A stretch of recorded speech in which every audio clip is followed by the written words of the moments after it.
Ang cute ng aking bagong mic. This is the TNW A37. And yes, let's have a chika while I'm doing my skincare. First is I'm going to use this Avene Thermal Water Spray just to hydrate the face. And alam nyo ba, lately, super inactive ko talaga on doing TikToks and also posting on Instagram.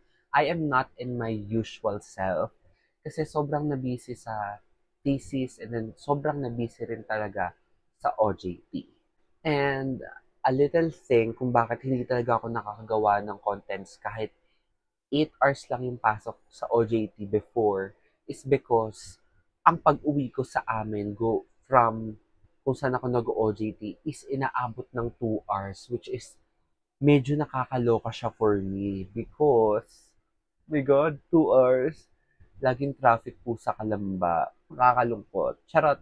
Pero wala naman akong magawa kasi out of my control na yung pagkaroon ng traffic, di ba? After that, pagka-uwi ko dito sa bahay, gutom, pagod. So pagkakain, medyo magpapahinga lang. And then minsan, nakakatulog na ako. Minsan naiiwan ko pa buhay yung ilaw dito sa aking kwarto. Kaya talagang medyo hindi ako nakakapag-upload ng makeup videos. Which is, yung TikTok rin talaga yung aking one of my source of income because of the TikTok affiliate program. And I'm so happy kasi meron akong substantial amount na nakuha from TikTok. So I was able to buy camera, buy cellphone. Ibang story na yon. After that, I move on with my retinol. This is the Neutrogena Regenerating Cream. And ayan, super favorite ko to out of the 4 products that they have.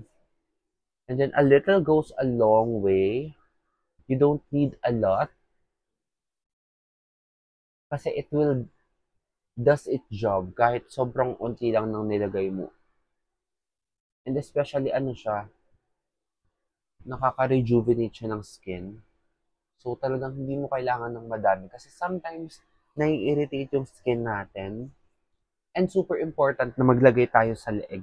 Before hindi ako naglalagay sa leeg, but sinasanay ko na yung sarili ko na maglagay sa leeg because sobrang importante, nakapantay ng kulay ng mukha natin yung ating kulay sa leeg.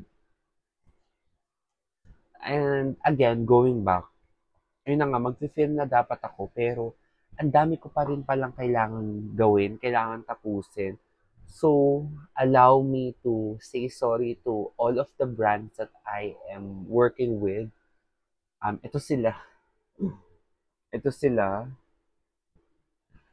Ayan. Actually, yung iba dyan last March pa. Then yung iba dyan kakadating lang. So, I'm really sorry. Talagang, kaya tinatry ko talagang mag-start mag-film ulit like I usually do. Yung usual setup ko, kailangan bukas yung exhaust fan kasi nandito yung, para pumasok yung aircon. And then, kailangan maayos yung aking dito sa baba. Is, kasi marami rin ako mga products na nandito sa baba kasi wala akong mapaglagyan sa taas. And then, yung aking labahan kailangan nasa labas kasi para may space ako. I am hoping that sana makapag-film ako and talagang pupukin ko talaga to lahat ng film, lahat ng storage gagamitin natin yan. So, right after ng aking retinol, I go for the eye cream. For someone na meron talagang fine lines dito sa under eyes and to think na I'm just 22 and yung fine lines ko dyan, grabe na rin talaga. Maybe because sobrang nababanat siya kasi nagkukusot rin ako ng eyes. So for me, super important talaga ng eye cream. Before, hindi ko siya masyadong napapansin yung effect ng eye cream. But now, mas nare-realize ko na sobrang important talaga ng eye cream kasi sobrang onti lang yung effect na nagagawa niya. Kailangan religious talaga yung paglalagay mo ng eye cream every night. And then, siguro mga good 3 months, makikita mo yung result. Talagang na-lift yung eye mo, umunti yung fine lines, but still meron pa rin. So talagang consistency is the key. Lastly, I have a pimple right here and para hindi siya sobrang umeffect, this is my favorite pimple acne clay patch. This one is from iWhite Korea And what I do is, I directly put on my pimple. But, make sure na malinis ko and pinupunasan yan. So, ito yung pimple ko. Bago pa siya lumaki, lalabanan na natin siya. Oops, napadami. Ayan, napadami siya. So, saan pa ba ako may pimple? Ayun lang yung pimple ko na active. Oh my God. Anyways, okay lang yun. Lagay na rin ako dito para dalawa sila. Wala na akong pimple na active. My God. Ayan, ito kasi mga marks na lang. Anyways, ayan, after nun, pupunasan mo yan kasi kailangan malinis yan. Ayan, pinunasan ko lang siya ng tissue. And then, seal mo agad. Ito yung nagagawa nito is na dry out yung pimples mo faster.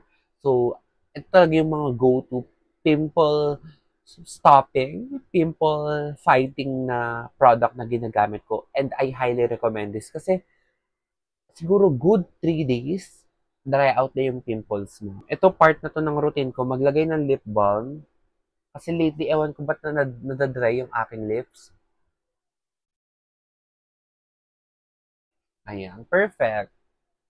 That's it for my nighttime skincare routine. And to continue our chika, I don't want to push myself to create videos na hindi sobrang quality. Hindi katulad nung before. Alam mo ba yung nararamdaman ko right now? Alam ko na kung ano yung kailangan kong i-twitch para at least mas maging marketable yung video ko. Alam ko na kung ano yung kailangan kong gawin para at least mas maraming tao yung mag-engage sa aking video. But, ngayon naman, ang problem ko is I don't have the time. Kasi talagang, oh my God, it's so stressful. Then, kailangan ko pang maglinis sa kwarto ko and then sa bahay. Nai-stress ako kasi gusto ko tong ipagpatuloy kahit meron akong ibang ginagawa. Then, siguro for the next few months, medyo magiging inactive ako lalo. So, probably hindi muna ako tatanggap ng mga brand na magpapadala sa akin. Kasi gano'n naman yung mga brands na nakaka-work ko eh. They send me like, if like I'm interested. So, probably wala muna ako in the scene and okay lang talaga sa akin yun. Like, I am happy to start from zero. Though, I am hoping na if one day mag-start ulit ako from zero, na kaya ko pa, na meron akong resources para at least I can manipulate the situation. Manipulator pa nga. But anyways, I just want to remind everyone that if you have a dream, continue doing it. Don't let your dream just pass by. Gawin mo lang ng gawin kahit medyo mahirap. Lumaban ka lang. And yeah, laban lang tayo. And I will just keep on making TikTok videos kahit super random. Oh, I don't know, but let's see for the next few months. Oh my God. Bye. See you on my next video. Hopefully, makeup video na like aura-aura na ako ulit. Diba?